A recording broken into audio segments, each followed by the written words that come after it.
Godina Wallagga Bahaatti hojiiwwan tajaajila lammummaa gannaa birrii biiliyoona 5 olitti tilmaamamu hanga ammaatti hojjetamu bulchiinsi godinichaa beeksiseera. Hojii kennaa tajaajila lammummaa gannaa kanaan harka qal'eeyyiif mana ijaaruu fi deeggarsi garagaraa taasifamuun ibsameera. Godinicha aanaa Gobbuu Sayyootti hojiiwwan kenna tajaajila lammummaatiin hojjetaman rakkoo dinagdee fi hawaasummaa furaa jiraachuun cinatti misooma irratti hirmaannaan hawaasa akka dabaluu taasisaa dhufuu kan eeran bulchaa itti aanaan aanicha obbo Waaqoyyaa Dirriba gannaa bara kanaa hojiiwwan garagaraa hojjetamaa jiraachuu himaniiru. Kana keenyatti kennite tajaajila tola ooltummaa baay'ee hojjetamaa jira.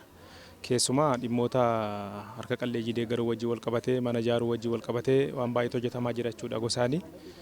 Kanneen keessaa gayoonaatti birrii miliyoona 1.4 oliin jechuudha kan kenna tajaajila kanatti hojiirra oolchine jechuudha. Kun immoo gahee mootummaan baajeenni baasee toon ta'in hirmaannaa uummataatiin haa ta'u daldaltootaan haa ta'u akka aanaa keenyaatti hojjetaa mootummaa dabalatee qarshii kiisii isaatii buusee kaan humnaan deeggareetti hojjetaa jirra.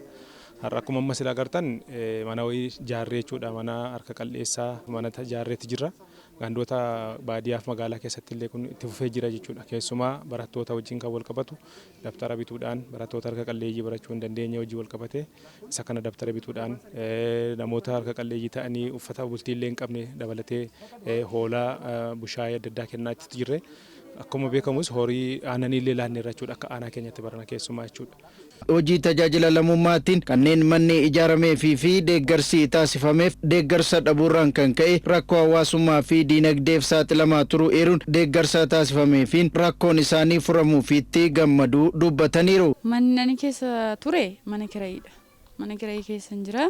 Biyyi lafaallee kamiyyuu ta'e kamiinuma nama rakkisa. Jireenya qofaa ofiin mana bulchuun amma namatti dhaga'amu isinis beekuu dandeessu. Anis baay'ee na rakkisaa ture.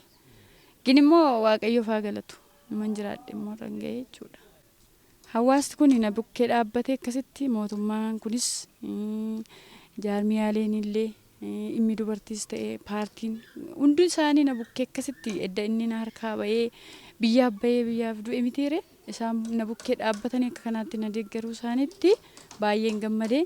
Mootummaan kunis na cinaa dhaabbatee akka kanatti na deeggaruu isaatti baay'ee natti tola. Boriif iyyuu anarra dhaabbatanii dhaloota borii akkasuma namoonni amma fakkeenyaaf mana ijaarratanii jiranii of danda'anii namoonni harka qalleessi jiru mitiire akkasitti yeroo lammiif gargaarumoo baay'ee natti dhaga'ama.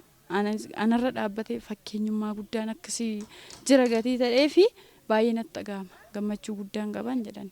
Mucaa abbaan qabnee guddisaan jira. Mucaa baadheen qansiraan hojjedha biddeen namaan toshaa kana yoo ilaalu bakka baay'ee har'a yeroo kun kana dhufee naan jedhan baay'een keessa kootti nan gammadee aadaa Oromoo waan ta'eef namni sabni akkuma durii waliin jiraatamaa kan turetti waliin jiraatamee waliin gargaaramee akkuma dahawaa tokko hin qabaanne yoo kutee laateefis bishaan buddisee laateefis baay'een bareeda Waaqayyo fuuldura Rabbiittis illee baay'ee bareedaadha. Akkuma na gargaartan immoo guddaa galatooma isinaa eebbisu nan jedha gara goota. Namoonni tajaajila lammummaa irratti hirmaataa jiranis waggoota darbanis irratti hirmaachaa turuu himuun muuxannoo horatanitti fayyadamuun bara kanas hojii namoomaa hojjechuun rakkoo namaa furuu irratti hirmaachuun isaanii kan isaan gammachiise ta'uu himaniiru. Sattuu inisheetii fi paartii fi mootummaan yeroo ammaa kana qoratee gadi buusee irra dhaabbannee gaafa laallu bu'aa qabatamaatti jijjiiramaa kan jiru akka inni ta'e ilaaluun hin danda'ama. Keessattuu bakka humni mootummaa gahuu hin dandeenyeen gahuudhaaf hirmaannaa hawaasa keenyaatiin hirmaannaa qooda fudhattoota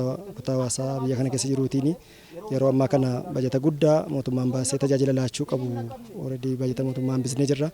Kanarraa kaasee haala qabatamaa aanaa keenyaatiin keessattuu magaalaa rakkoo nageenyaa keessa turee fi yeroo ammaa kana deebitee dandamattee aadaan safuun duudhaa wal gargaarsaa keessattuu duudhaa keenyarraa kan madde yeroo dheeraadhaaf kan addaan cite walitti deebi'ee uummanni keenyatti waliin qoodiin afooshaleedhaan waan qabuun wal bira dhaabbateeti yeroo ammaa kana inisheetivii keenya milkeessaa jira jechuudha. Kana jechuun walitti dhufeenya hawaasa keenyaa, walitti dhufeenyi daldaltootaa, walitti dhufeenyi qonnaan bultootaa keessattuu aadaa keenya fuulduratti fiduu keessatti yeroo ammaa kana hojii gurguddaan hojjetamaa kan jiru ta'uu isaa ilaaluun ni danda'ama.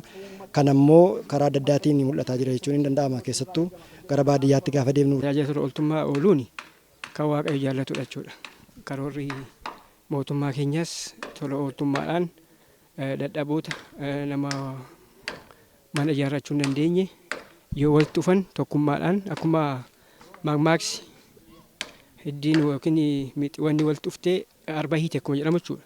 namni tokkummaadhaan yoo wal dhufee tokkoome mana ijaaruu danda'a jechuudha. Waan namni tokko ofiisaa dhuunfaan ijaarrachuu hin dandeenye namni garuu wal deeggaree nama rakkate kana rakkoo keessaa hiyyummaa keessaa yookiin immoo dhiphuu keessaa baasee gara mana jireenyaatti fiduu danda'a waan ta'eef kanaaftu kanatu nu kakaasee. Hooggantuun waajjira dhimma dubartootaa fi daa'immanii godina Wallagga Bahaa Almaaz Moosisa godinichatti hojii kenna tajaajila lammummaatiin akka jaarmiyaa dubartootaatti harka qalleeyyii 770 oliif manni jireenyaa ijaaramuu fi barattoota maatiin isaanii harka qalleeyyii ta'an 100,000 deeggarsi meeshaalee barnootaa garaagaraa taasifamuu himaniiru. Hanga raawwii guyyaa har'aa qabnutti mana haaraa gara 452 ta'u ijaaramee jechuudha kan inni jiru harka qalleessa keenyaaf.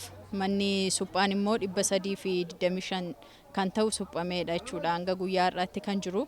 Loon sanyii fooyya'aa harka qalleessaaf akkuma kana binneerra kan jiru gara loonii 220 ol ta'anii bitamanii harka qalleessa keenyaaf kennamanii jiru jechuudha akka godina keenyaatti. Bushaayee 588 bitamee harka qalleessa keenyaaf kennamee jira. Akkuma kana barattoota harka qalleessa meeshaalee barnootaatiin gara barataa 117,875 ta'u hanga ammaatti deeggaramee jira. Hojii kenna tajaajila lammummaa irratti hirmaachuun uummata Oromoof duudhaadha kan jedhan bulchaa itti aanaan godina Wallagga Bahaa Dassuu Lammi bajata mootummaan qofaa rakkoo hawaasaa hiikuun waan hin danda'amneef hawaasa hirmaachisuun duudhaa wal gargaarsaa Oromoon qabu kana cimsuun ganna kana aanaalee godinichaa hunda keessatti hojii hojjetameen hanga ammaatti hojiin birrii biiliyoona 5 olitti tilmaamamuu hojjetameera jedhaniiru. Maateriyaaliidhaan gosa maallaqaan gaafa walitti tilmaamnu bara kana biiliyoona 19 oli baajeta mootummaadhaa ala godina keenya keessatti shallaggiidhaan walitti qabne maallaqa callaas walitti qabne sanaa oli hin hojjenne jenneeti kan karoorfannee jirru. Kun baajeta mootummaa ta'uu dabalatiin jechuudha. Humni shallagama, maateriyaaliin dhiyaatuun shallagama. Akkasumas maallaqa callaa walitti qabnus walitti daane godina keenya keessatti sana hidaa mootummaarraa hin oolchine jennee nama rakkate bukkees hin dhaabbanneeti kan karoorfannee jirru.